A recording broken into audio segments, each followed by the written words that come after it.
สวัสดีค่ะยินดีต้อนรับเข้าสู่ช่องปองเพกาวนะคะหลังจากเรียนวิชาคาถาและวิชาป้องกันตัวจากสัตว์มืดรวมถึงทำภารกิจจากศาสตราจารย์โลเน่เรียบร้อยแล้วเราจะไปหาแนตตี้ที่ประตูเข้าไปฮอกสมิธกันนะคะแนตตี้เองบอกว่าเธอก็อยากชวนเราไปฮอกสมิธอยู่แล้วเธอจึงดีใจที่ศาสตราจารย์บิสลีย์บอกให้เธอไปกับเรานะคะ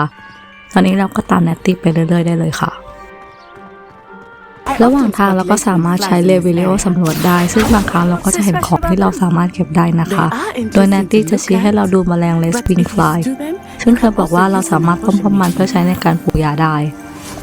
ระหว่างทางเราจะเห็นฮิปโปกิฟบินมาจากทางป่าต้องห้ามดูเหมือนว่าช่วงนี้คนจะเห็นฮิปโปกิฟบ่อยครั้งและแนตตี้ก็ไม่รู้ว่าอะไรทำให้พวกมันตกใจนะคะเดินมาได้เรื่อยเราจะเห็นป่าต้องห้ามทางฝั่งซ้ายซึ่งอาจารย์สั่งห้ามนักเรียนไม่ให้เข้าไปเพราะว่าอันตราย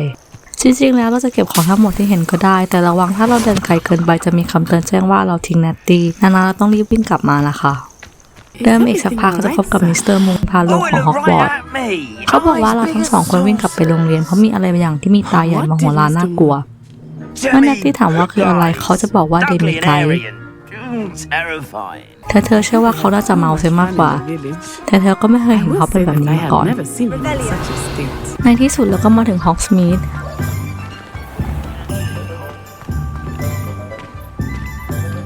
And here we are. It is hard to know where to start. โดยแนตตี้แนะนำว่า Tree Broomstick หรือร้านไม้กวาดสามัญคือร้านสำหรับกินบัตเตอร์เบียร์ส่วนร้านฮันนี่ดูก็ขายขนมหวานมากมายเธอยังบอกว่าเธอเลือกร้านโปรดไม่ถูกและเราสามารถหาได้แทบทุกอย่างในฮอกสมิธแนตตี้ยังบอกให้เราไปซื้อของและสำรวจเมืองให้ตามใจชอบก่อนจะกลับมาหาเธออีกครั้งตรงกลางเมืองร้านแรกที่อยู่หน้าทางเข้าฮอกสมิธเลยก็คือร้าน Tom and Scroll ซึ่งเป็นร้านขายหนังสือและตำราต่างๆซึ่งแน่นอนว่าเราสามารถเก็บฟิลไกด์เพจหีบรวมไปถึงกระดาษที่ลอยไปมาในอากาศในฮอกสมิธได้เหมือนกับในโรงเรียนนะคะเมื่อสำรวจร้านเสร็จแล้วเราก็สามารถคุยกับโทมัสบราวน์เจ้าของร้านเพื่อซื้อตำราอาคมได้เขากล่าวว่าตำราอาคมมีความสำคัญมากในการเสกของจากความว่างเปล่าและสามารถสร้างเฟอร์นิเจอร์และของตกแต่งได้นะคะซึ่งเราจะต้องซื้อ potting table หรือโต๊ะกระถางและ potion station หรือโต๊ะมูยาซึ่งในตอนนี้เราสามารถซื้อได้แค่2อย่างนี้เพราะว่าฟรีนะคะส่วนทางนั้นเองก็ขายตำราอื่นๆรวมไปถึงรับซื้ออุปกรณ์ที่เราไม่ใช้แล้วด้วยเมื่อออกจากร้าน Homes and Scroll ฝั่งตรงข้ามจะเป็นร้านขายหม้อยาแต่เรายังไม่มีธุระอะไรตรงนี้นะคะหากกดดูในแผนที่แล้วเราจะเห็นร้านค้าหลายร้านแต่พอเดินไปจริงๆหลายร้านเรายังเข้าไม่ได้เพราะเลเวลล็อกอยู่นะคะถ้าต้องไปอีกทางซ้ายจะเป็นร้านขายไม้กายสิทธิ์โอลิเวนเดอร์แต่ว่าเราจะไปร้านนี้เป็นร้านสุดท้ายตรงกลางเมืองจะมีที่ตั้งของร้านไม้กวาดสามัญซึ่งข้างในก็เป็นร้านอาหารดูอบอุ่นมีลูกค้าอยู่บ้างเมื่อออกมาข้างนอกและขึ้นบันไดไปก็จะพบกับอาคารสีสันสดใสอย่างร้านซองโก้ที่ขายของตลกข้างในร้านเราสามารถกดเล่นของเล่นต่างๆได้หลายอย่างเลยนะคะเมื่อออกจากร้านและขึ้นมาตามเนินตีโค้งมาแล้วก็จะมาถึงร้านขายน้ำยาชื่อเจปิปปินโพชั่นโดยแฟรี่ปิปปินเจ้าของร้านบอกว่าเขาไม่ได้ขายเพียงสูตรปรุงยาแต่เขายังขายน้ำยาที่ปรุงเสร็จแล้วด้วยโดยจะมีของใหม่ๆมาเพิ่มเป็นครั้งคราวในตอนนี้เราต้องซื้อสูตรน้ำยาเอเดรุสโพชั่นและสูตรน้ำยาวิกเกนเวลนะคะเมื่อเราออกจากร้านและข้ามสะพานไปยังหลังหมู่บ้านจะมาถึงร้านขายผักผลไม้ชื่อ The Magic Nip โดยทิโมธี ทีสเดลเจ้าของร้านจะมอบเมล็ดลิตานี่ให้เราหากเราไปทางขวาจากร้าน Magic Nip เราก็จะพบกับสุสาน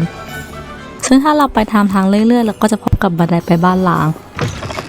ซึ่งถ้าเราเก็บของไปเรื่อยๆก็จะพบว่าช่องเก็บอุปกรณ์เต็มดังนั้นเราต้องทำลายทิ้งหรือไปขายที่ร้านไหนก็ได้ในฮอกสมิธนะคะ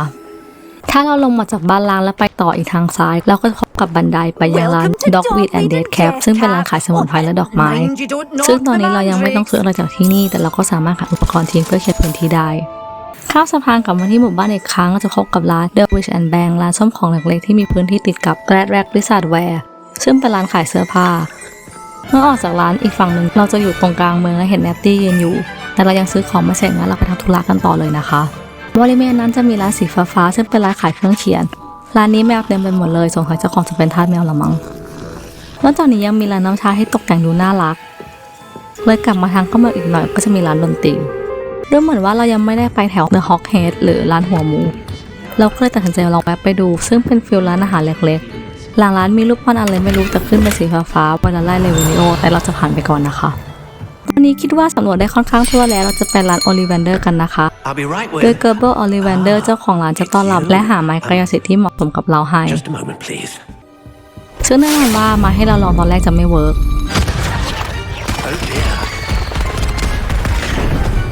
และหลังจากนั้นเราจะได้เรื่องไม้กายสิทธิ์เองนะคะโดยเราสามารถเลือกสไตล์เช่นทรงหยักทรงคลาสสิกทรงเคียวเป็นต้นนะคะนอกจากนี้เรายังสามารถเลือกสีไม้กายสิทธิ์ในส่วนต่อมาก็จะเป็นประเภทของไม้ความยาวความยืดหยุ่นนะคะและสุดท้ายก็คือแกนกลางซึ่งเลือกได้ระหว่างเอ็นหัวใจมังกรขนยูนิคอร์นและขนนกฟินิกซ์ค่ะแล้วสุดท้ายแล้วเราก็เลือกไม้ทรงหยักสีน้ำตาลอ่อนทำจากไม้เชอร์รี่มีแกนกลางเป็นขนนกฟินิกซ์ค่อนข้างยืดหยุ่นและยาว 12 นิ้วครึ่งจริงๆแล้วเราก็เลือกมั่วๆตามใจชอบนะคะ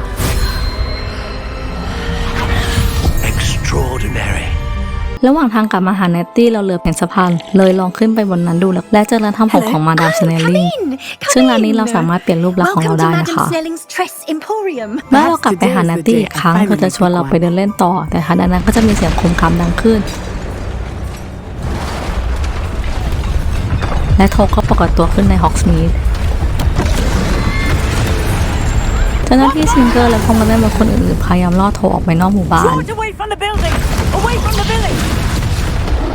แต่ทันใดนั้นเองทัพตัวที่2ก็โผล่มาแล้วนัตตี้จะต้องแท็กทีมกันสู้นะคะ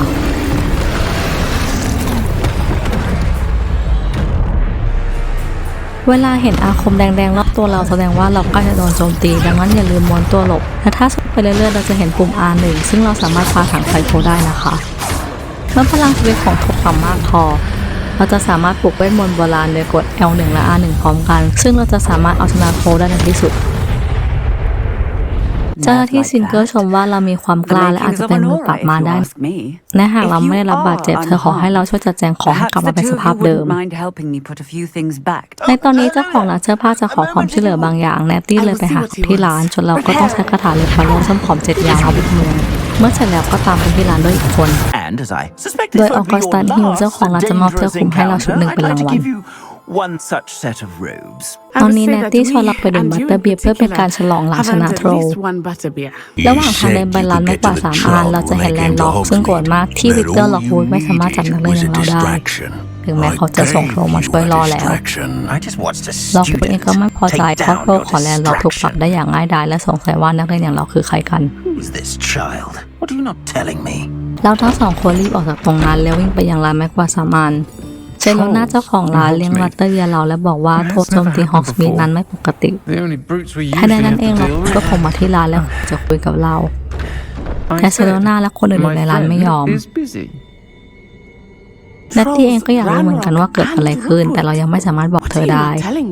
หลังจากนั้นเนตตี้จะชวนเรากลับฮอกวอตส์เพราะไม่อยากให้ศาสตราจารย์วีสลีย์เป็นห่วงก่อนจะจบวิดีโอกันในวันนี้เราจะได้รับจดหมายจากศาสตราจารย์ฟิก